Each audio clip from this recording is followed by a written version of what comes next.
Okay, welcome everyone to the latest digital session in our Disputes Nightmare Scenario series, where we look at a broad range of common, robust scenarios and provide high-level practical advice to address the nightmare. If you would like to ask any questions, please just use the chat function at the bottom of your screen. My name is Emily Nicholson. I'm a partner in Mishcon's ESG business, Mishcon Purpose. Today, we are looking at what happens if you discover child labour in your supply chain. To help us answer this very thorny question, we have Giles Gibbons here, who is the founding partner of Good Business. Good Business helps clients deliver transformational, environmental and social change in a way which builds their business and their brand. Good Business and Mishcon Purpose are great friends and have been working closely together in providing advice on the new ESG regulations and double materiality assessments. Welcome, Giles. We also have Polly Green here, who is a lawyer in Mishcon's white collar crime and investigations team with experience in high-profile investigations, including the Serious Fraud Office and the Department of Justice, amongst many others. So, thank you for joining us. Child labour in supply chains is a major global issue. 152 million children globally are involved in child labour of some description, and very much including within complex global supply chains. The hidden nature of child labour in supply chains makes detection difficult, but due diligence definitely increases the chances of uncovering these offences and therefore being prepared to deal with them. Obviously, such an issue is incredibly relevant to any business. Of course, there are ethical and moral responsibilities relating to the way profit is made. There's also legal liability, which needs thinking about carefully. And there are, of course, the very significant reputational and commercial risks involved with being outed as an employer or user of child labour. Giles, actually, you've got a very good example of the risks of getting this wrong, I think, haven't you? Absolutely, yes. Thanks, Henry. Actually, it's sort of almost at the dawn of corporate responsibility and sustainability. The CEO and founder of Nike was called by a journalist. Phil Knight is the founder of Nike, and the journalist accused Phil of having his shoes made by children in a Chinese factory, and Phil Knight replied that can't be the case because he didn't own any factories in China. And it was not his problem. That was obviously the wrong answer, and they ended up having reputational issues, I would say, for at least 10 to 15 years as a consequence of the way in which they had been set up and the response he gave. So this is a problem and a very real one, and much has changed since that time, which we'll talk about a bit more. Yeah, we'll definitely address that a bit later on. First of all, I just wanted to ask Polly, as our investigations lawyer, who's really experienced in dealing with these massive issues, including where legal liability is a serious consideration. Do you want to just give us a quick practical run through of what a company wants to be doing in the immediate aftermath of this? Yeah, thanks, Emily. So I'm going to just talk about the considerations that you'll want to make before you start an investigation. I'll briefly go through the steps of an investigation. I'll round off with a couple tips. So really the first thing you want to do is act quickly and decisively and engage the right team. So these are your internal and external teams. So internally, thinking about your compliance team, people in HR, your legal counsel, if you've got any, the board, and notifying relevant members of your C-suite. And then external teams, you might want to think about engaging PR or comms consultants, any on-the-ground local consultants, depending on what jurisdictions the allegations are coming from. Your auditors, if they've been helping you through the due diligence process, and importantly, engaging external lawyers. And you want to ensure that your approach is aligned between all of these different teams.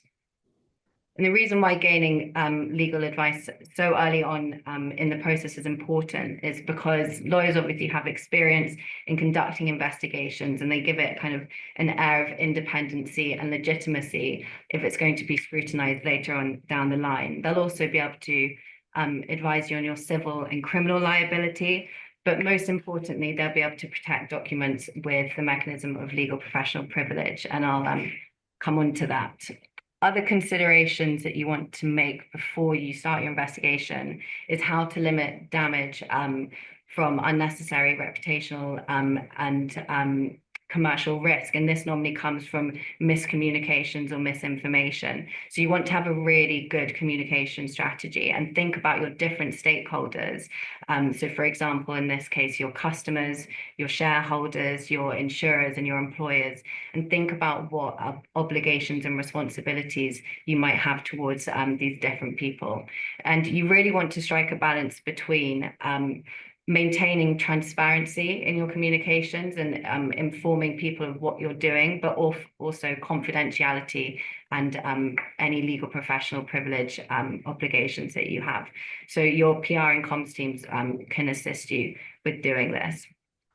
So I spoke a bit about legal professional privilege, and this is a mechanism which protects documents and communications which are made in the process of the investigation from disclosure later down the line to third parties. And this is something that your lawyers can help you with, and they invoke themselves.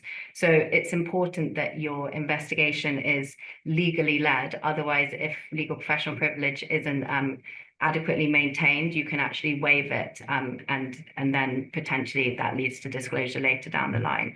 So some tips for maintaining legal professional privilege: make sure your client group is a small number of people. Make sure that you mark any documents as legally professionally privileged. Make sure your lawyers actually explain how privilege works to the people conducting an investigation, and try and copy your lawyers into as many communications as possible.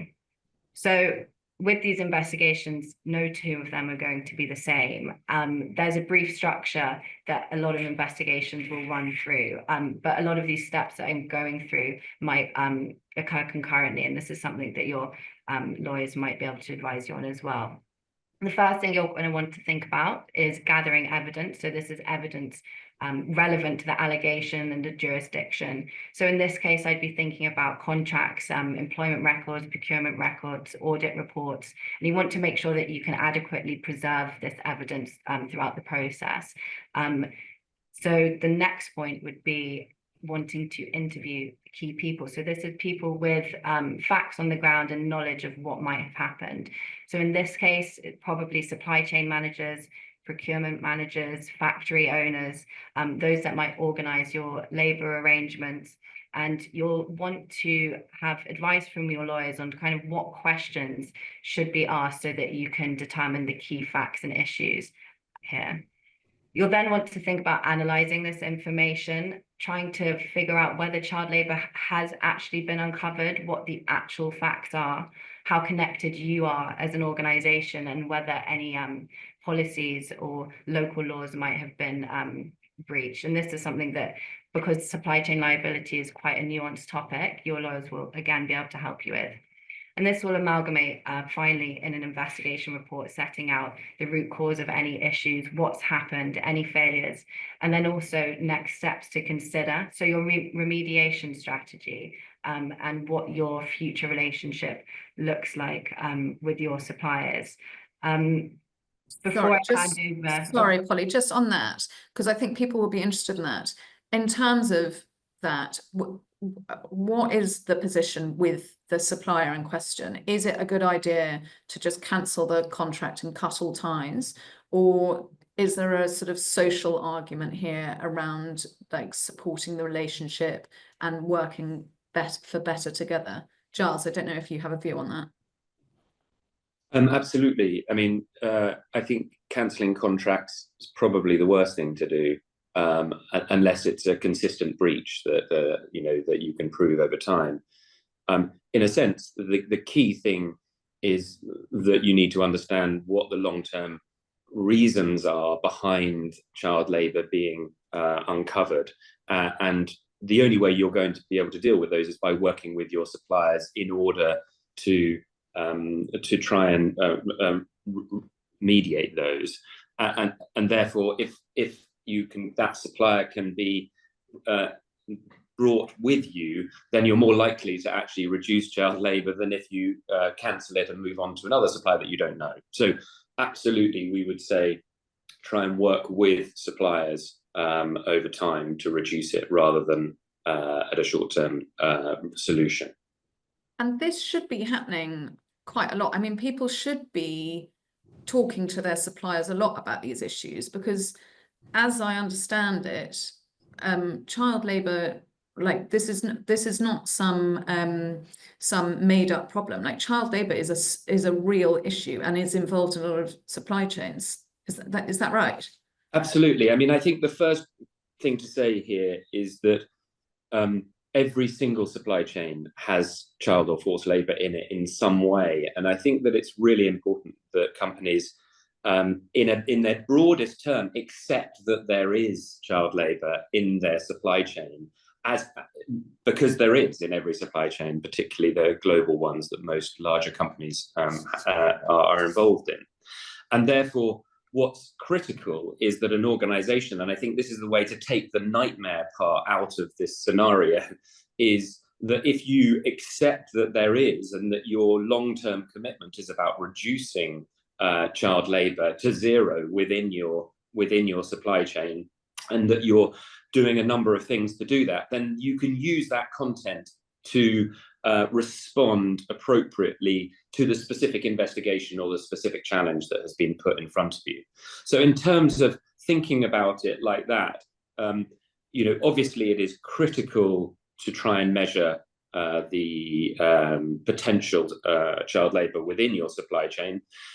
We could spend half an hour talking just about measurement. It's incredibly difficult to do because you need to do it in partnership with your partner and within the suppliers, without there are such things as surprise audits, but how surprised are they? So there's lots of really important thinking around how you do continuous measurement within your supply chain. Really important to do that. Doing it with the sector or with your trade body or with partners, again, making measurement part of the process of the contract, I think, is an incredibly important way to sort of integrate it into the discussion that you're having within your supply chain. The second thing is then about, once you have those measurements, is about engaging. And I think that the sort of the point is that your suppliers are not your enemy in this. They need to be your friends. You need to be helping with them, working with them to try and eradicate child labour from your supply chain, but importantly, their supply chain as well. And actually, the majority of child labour issues are not with your immediate supplier. They're with the suppliers that they're using in sort of what's called level 2 and 3. And if you can find a way then to integrate some of that engagement into the contract over a period of time and provide incentives and sort of longer term support for those suppliers, then that is the way that you start to eradicate child labour within your supply chain. And then I suppose the third point, and I think this is really key, is that you actually have to make changes in order to reduce it. The reason why there is child labour is that families don't have enough money in order to survive within these markets. And therefore, looking at things like living wage, trying to understand the support that there is for families around factories and around the supply chain, it's thinking through those things and actually proactively acting on them rather than waiting for the accusation to happen. So I suppose the key for me is not seeing this as a sort of, oh my God, Matt, what are we going to do about it? But that you've got a long-term plan.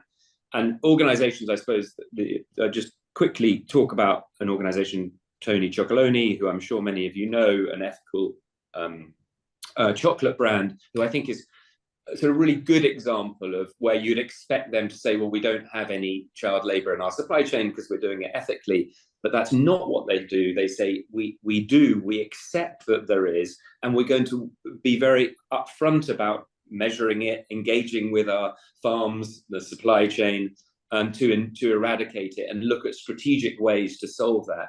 But what they're not trying to do is pretend that the world is perfect out there. And I think that many companies could really learn from that. let's just get over the sort of pretending it doesn't exist. It is in every supply chain. We need to start with acceptance and then find long-term solutions to eradicate it where possible. Thanks, Yeah. Giles. Polly, does that help on the investigation side? I mean, I imagine if you've been having ongoing conversations with your suppliers and you know quite a lot about how your supply chain works and where the potential risks are you then in a better position when it comes to these kind of allegations to be able to investigate quickly and effectively? I think, yeah, you have to think, as we've been discussing, about your short-term solutions, and that would be in the form of an investigation and understanding, and then as Giles has been speaking about, your long-term solutions and actually eradicating and tackling child labour. So it really depends on what you've figured out and what the allegations are. But the more that you are making efforts to mitigate child labour in your supply chain, the easier it will be to investigate. And in particular, if you have a better relationship with your suppliers post-investigation, it makes the whole process a lot easier later down the line. But I just wanted to kind of echo what Giles was saying in terms of the fact that customers and other stakeholders are now demanding fairer labour practices. It's actually a much more commercially sensible decision to be doing this kind of due diligence into your supply chain, alongside the fact that UK and EU legislation is going to be mandating it for more and more companies. But the effects of not doing your due diligence properly have already been seen. For example, Shein, the large fashion conglomerate, their attempt to list on the New York Stock Exchange was completely derailed after they found instances of child labour in their supply chain, because this is something that investors, regulators, customers, all types of stakeholders now really care about.